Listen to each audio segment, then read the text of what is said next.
This is week 12 of the 52 weeks of picks. This week's theme, blue and green.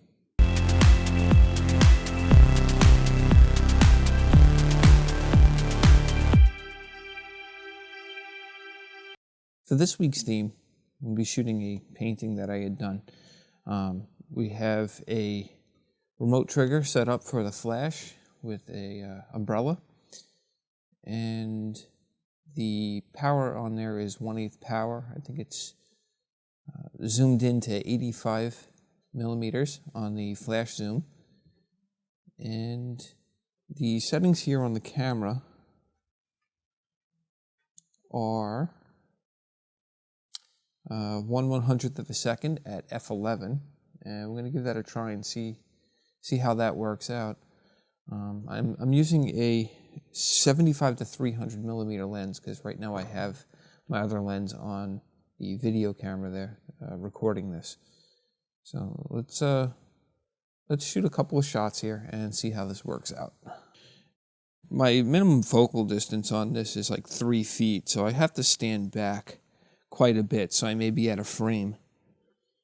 I have autofocus on as well.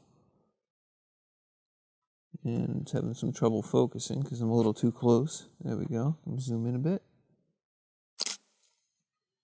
And there's the first shot. It seems like it's a little too bright. So maybe I'll turn down the flash power just a tiny bit. Maybe go down to 16th power. See how that works.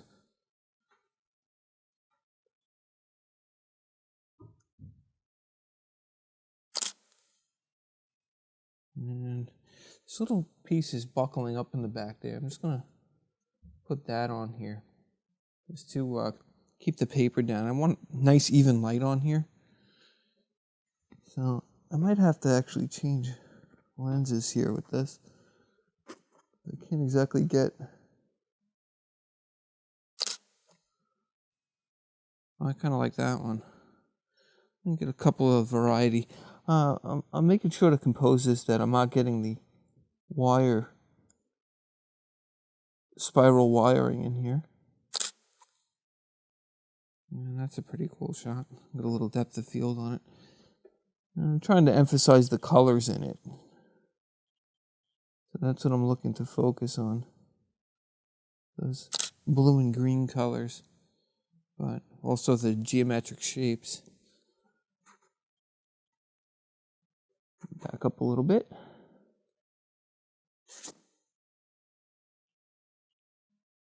I'm going to shift my focus into the back this time.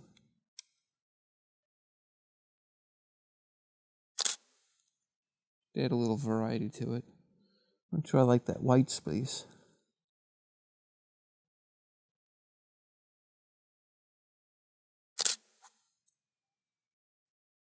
Alright, I think that looks pretty cool. Alright, well, let's bring this into Camera Raw, and then we'll do a little editing there, and then in Photoshop we'll see if we can push these colors a little bit more and get them really pop, because ultimately that's our subject here, is the blue and green colors. Alright guys, I will see you in Camera Raw Photoshop.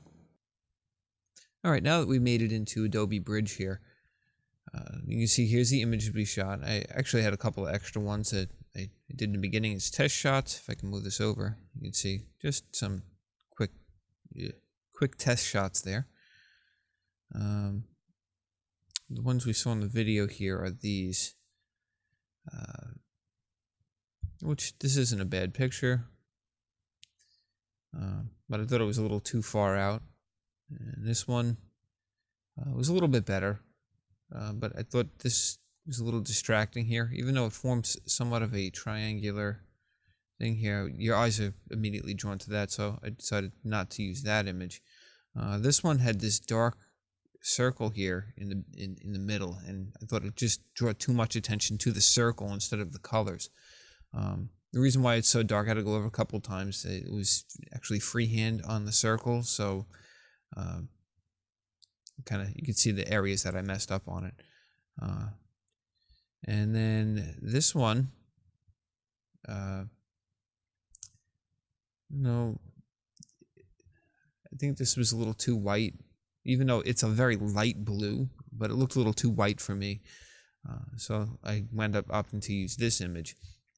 Even though I think this might be a little bit too much up here, we can fix that in Photoshop. So I'm going to double click the image here and open it up, and we'll be into Camera Raw. And the first thing I want to start off doing is increasing the exposure on this one. I thought it looked good on the back of the camera, but as I got on the computer here, I don't think it looks so great. I'm adjusting the temperature here, and I didn't want to do that, so I'm just going to double click on this little thing here, and that resets it right back to where it was when you started. I mean, you can also hold down the Alt key and just hit reset. Your cancel button, holding down the Alt or Option key, switches that back to reset. It basically toggles it.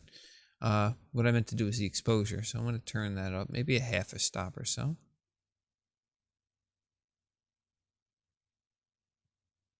A half a stop looks good there.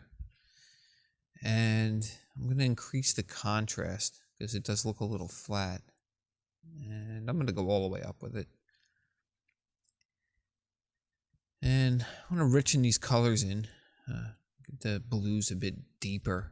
So I'm going to turn the shadows down here. And that turns them too black. I don't know. Well, they're not black, but they're too dark, I think. Just sliding it around to see where it looks good. I think that looks pretty good there. And I'm going to liven up the colors a little bit too. So I'm just going to increase the vibrance. We could use saturation, but I think it makes the colors look a little too radioactive. I'm going to double click on that and push it back. I'm going to bring up the vibrance.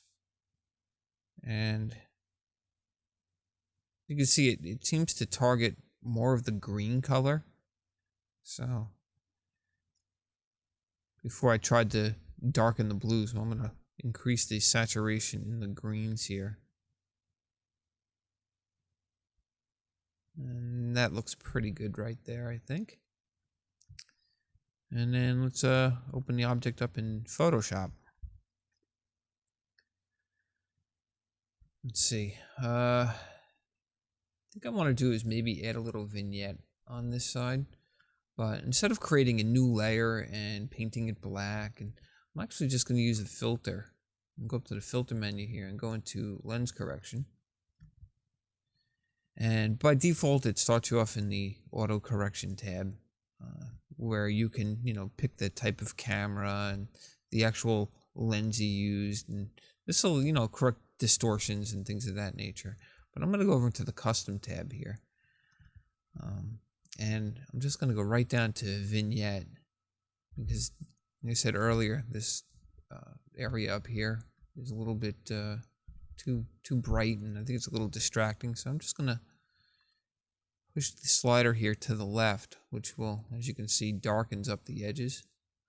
That's a little bit too much. I just want to darken it a little bit. Maybe around there. That looks pretty good. Maybe a little bit darker. And click OK.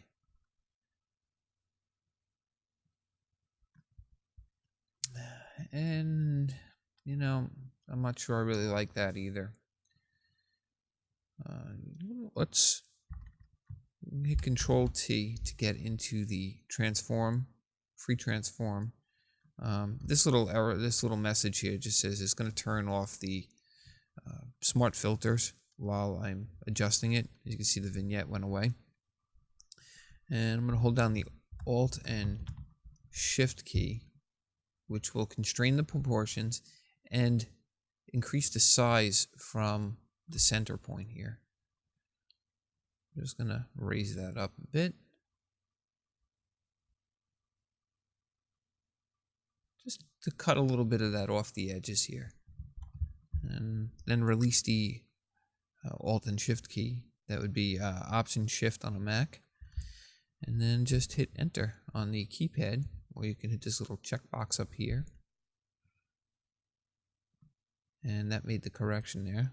A little Control Z, you see the difference that it made. And we still have our vignette in there a little bit, so I think that works. Really targets the image. It doesn't allow the eye to draw off the page. I think this line in this bright area over here kind of keeps the eye from flumming off the page here. So, and the blur does down on this end, targeting your eye into this area where it's in focus. All right, well, I'm going to go to full screen here. And there you go. This is blue and green. Okay, guys, I will see you next week. Bye.